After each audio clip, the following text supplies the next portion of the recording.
اینجا دفتر مرکزی رادیوی озодӣ است و من شعله گل خوجه شما را با آخرین خبرهای روز 28 دکبر آشنا میکنم. امروز در برنامه ترکیشی نوبتی و پرتلفات در پی حمله روز پنجشنبه در شهر کابل 40 نفر جان باخته و 31 تن دیگر زخمی شدند. وحشتناک بود بس. مرده سر مرده تو مثل گوسفند دریافته بود. برنامه چی بودن؟ برنامه کدام کمیته فرهنگی بودن رو به رحم خدا بازگشت و اخراج صدها مهاجر کاری از روسیه به وطن شماره مردکاران را در بازارهای تاجیکستان بیشتر کرد. برای خیلی بگوییم ما سومی بیایم یا کاتج روز کنیم یا خانه روز کنیم یا تریود نمیرسونیم همین زیده. با مویلبی مثل فردی مرکیوری و با حرکت‌های مایکل جکسون یک افسر پلیسی هند با اصول غیر عادی روایی به نظام ماشین‌ها را به تنظیم می‌دارد.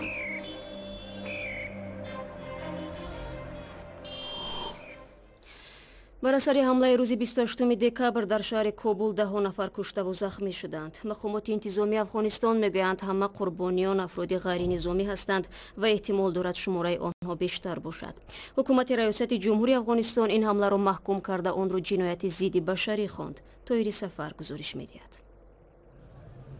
در شهر کابل مقامات امنیتی محلی حمله مرگ طلبانه را محاصره کردند که در نتیجه آن کم از 40 نفر کشته شد.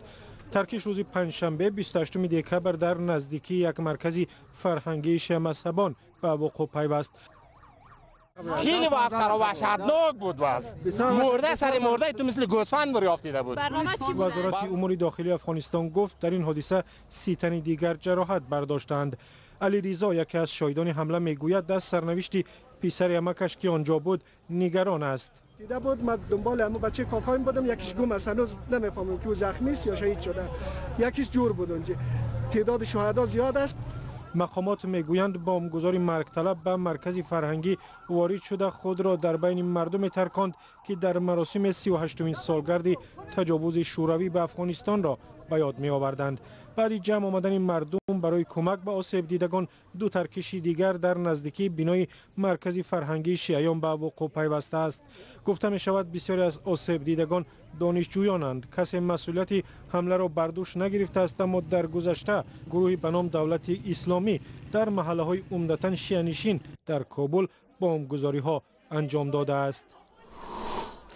در ادامه موضوع افغانستان، رئیس جمهوری تاجیکستان ضمن ملاقات با افسران نهادهای امنیتی فعالیت نیروهای مرزبانی را تنقید کرده و از آنها خواست که پاسبانی مرز با افغانستان را بهتر کنند.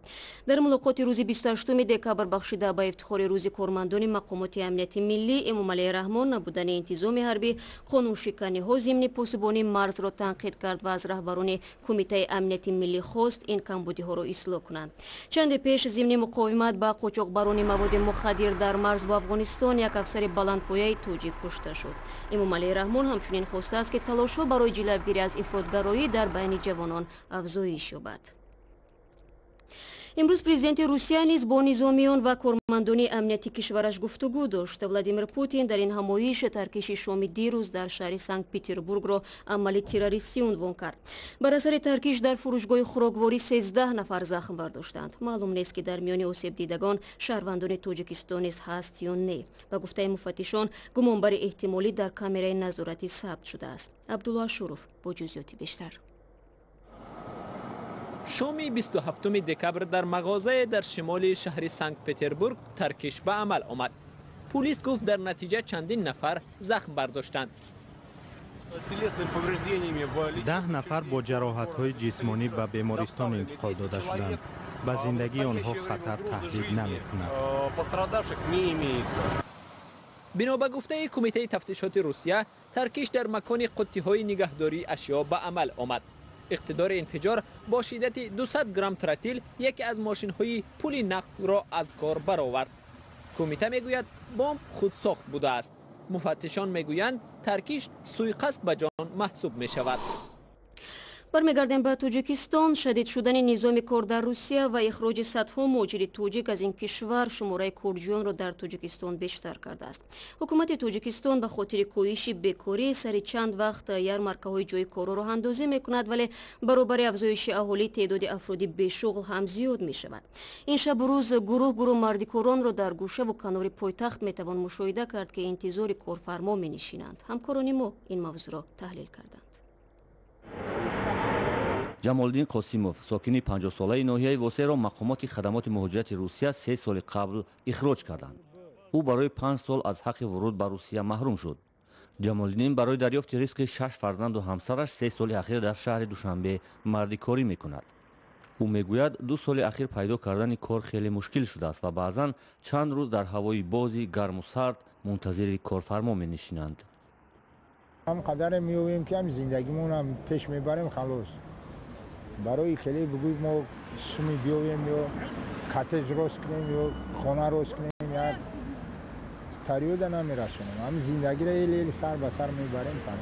ҷамолиддин дар мардикорбозори маҳаллаи 82-уми шаҳри Душанбе мунтазири корфармо менишинад. ин аз аввалин мардикорбозор дар шаҳри Душанбе аст. ҳоло шумораи ин гуна бозорҳо дар Душанбе тақрибан ба 10 то расидааст.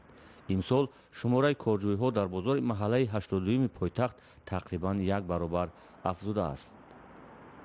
хай пештар одамо камтар буд. мисол як 6-7 сол пеш я 10 сол пеш одамо камтар буд. 30-40 нафар 50 нафар 60 нафар ҳамин қадар одам буд. ҳозир 100-150 нафар зиёд шудагӣ. рӯзои шанбе якшанбе бо ниёзмандое ки бо ниёзманди ҳамин сумо шим дорам мисол маблағшон намераса ҳисоби камбағалишон бо миёян ҳамҷода бо сафшон зиёдтар шидан мегиранд. ҷамолиддин хатмкардаи донишкадаи кишоварзии Тоҷикистон аст. мисли ӯ садҳо нафар мардҳои дипломдор дар ин ҷо мунтазири корфармо нишастаанд. бар асоси як пажӯҳиши мушоҳидавии омории оҷонсии омори Тоҷикистон ки бо пуштибонии Бонки ҷаҳонӣ миёни бештар аз 4000 хонавода анҷом додааст, аз 1,150,000 нафаре ки мустақилона худро ба кор таъмин мекунанд, 29% кори ғайрирасмӣ доранд. коргарони ғайрирасмӣ асосан ба мардикорӣ машғуланд. اگر که مردیکارایی که مثال فعالیت خودشون رو رسمی در مقامات‌های انداز به قید گیرند، مثال در شکل یا شهادت نامه یا در شکل پتنت، و اگر که در شکل اگر که و یا به قید نگرفته باشند، طبق همون مشاهده های آماری آنها به شغل یعنی که به آمار فرا گرفته می شوند که و یا اساساً یعنی که فعالیت میکنند، فقط غیر رسمی فعالیت میکنند. در تاجیکستان 2,342,007 نفر نیروی کاری ثبت نام شده است. 51,001 نفر رسما همچون بیکار ثبت نام شده است که 12% افراد قابل کار را تشکیل می‌دهد که در قیاس با یک سال پیش 5.8% کمتر شده است. رو می‌آوریم به موضوعهای دیگر. مقامات امور داخلی تاجیکستان با تحقیق قضیه هلاکت یک جوان شروع کردند که جسدش دیروز از لب رودخانه دوشنبه پیدا شد.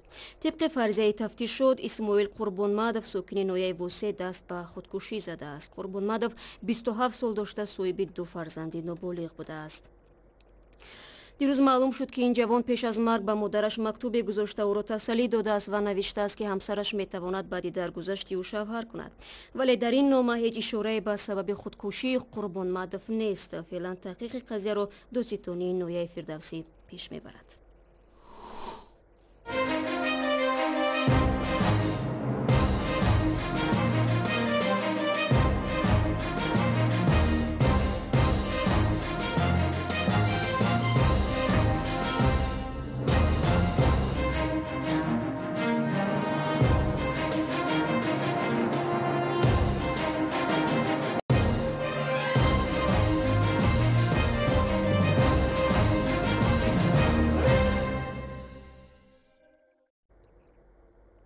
شما برنامه خبری رادیو آزادی را تماشا دارید. در تاجیکستان با تغییر کودکس جنایتی جزا را برای افرادی که پدر و مادر پیرشان را نگاه بین نمیکنند سخت‌تر کرده. من بعد فرزندانی که از پرستاری پدر و مادر برجا مانده دست میکشند تا 3 سال زندانی میشوند. کودکس اصلاح شده را وکیلان مجلس ملی روز 21 دکبر قبول کردند. تا این دم فرزندان بی‌مسئولیت از 120 تا 180 ساعت یا تا 2 سال به کارهای اصلاحی و یا زندان شرطی محکوم میشدند. سال 2016 قانونگذاران تاجیکستان با علاوه بند نو به کنستیتوسیا فرزندان بالغ و قابل مهنت را به تامین مالی پدر و مادر موظف نمودند. حالا در خانه های پیرانسالان تاجیکستان بیش از 1000 کهنسال پرستاری می شوند. مقامات میگویند این پیرانسالان از مهر و شفقت فرزند محروم شدند و احساس تنهایی و بیکسی میکنند. در جامعه تاجیکستان انعنه باقی مانده است برابر باریدن برفی اول ساکنان به همدیگر برفی می نویسند. در این برفی نامه ها بر علاوه آن که همدیگر را با برفی نخستین تبریک میگویند همچنین خواستاری هدیه و یا ضیافت می شود. اما شرط این است کسی که برفی نامه می نویسد حتما آن را باید طور به جیب دوستش بگذارد و یا به خانه‌اش پرتاید تا فردی برفی نامه‌گیر پیخست نکند.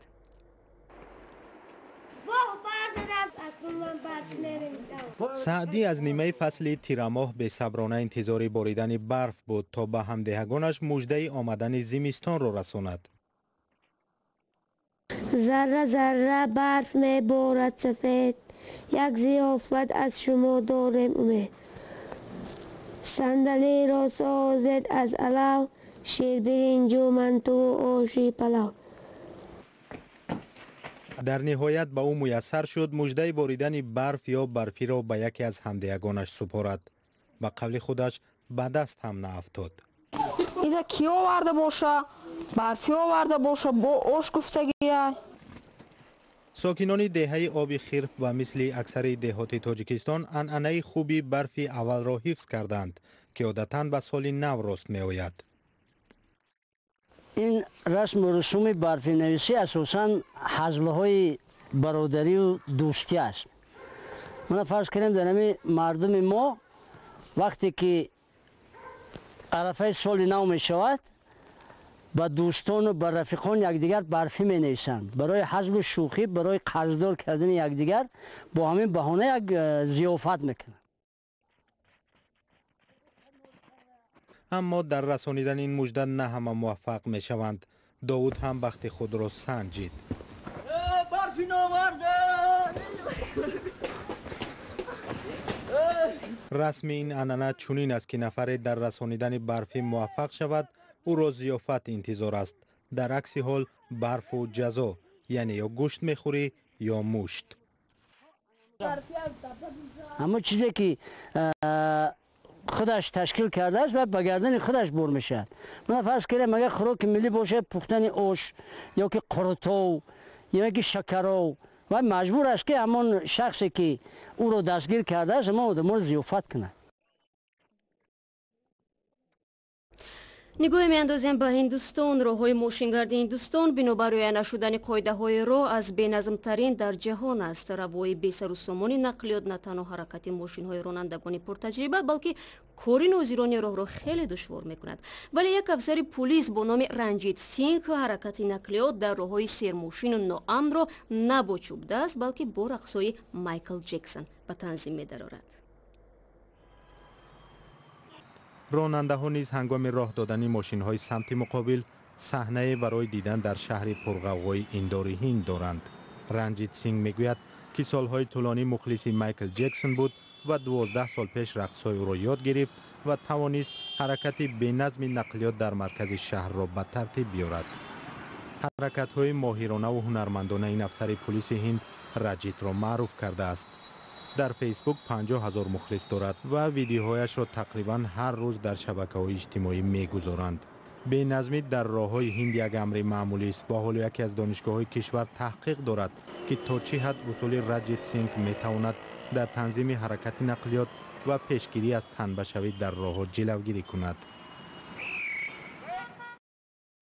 ва ҳукумати Украина ва ҷудоиталабони тарафдори Русия ба табодули деринтизори асирон дар наздикии шаҳри Ҳорливка дар шарқи кишвар хотима доданд. Садҳо асири собиқ рӯзи 27 декабр аз хате гузаштанд ки минтақаҳои зери назорати ҳукумат ва ҷудоиталабонро аз ҳам ҷудо мекунад.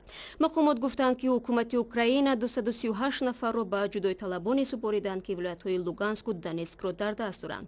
Ҷудоиталабон дар иваз 74 сарбозу ғайринизомиёнро ба ҳукумати Украина таслим карданд. با این خبر برنامه امروز را پایان میبریم. بعد 24 ساعت دیگر با شما در همین استودیو ملاقات خواهیم کرد. خبرگزاری‌های بیشتر را از سامانه ما www.azodi.org پیدا کنید و گزارش‌های ویدیویی را در آزادی ویدیو یوتیوب ببینید. صفحه‌های ما در شبکه‌های اجتماعی نیز دسترس است. تشکر برای همراهی و خدا نگهدار هر یک شما.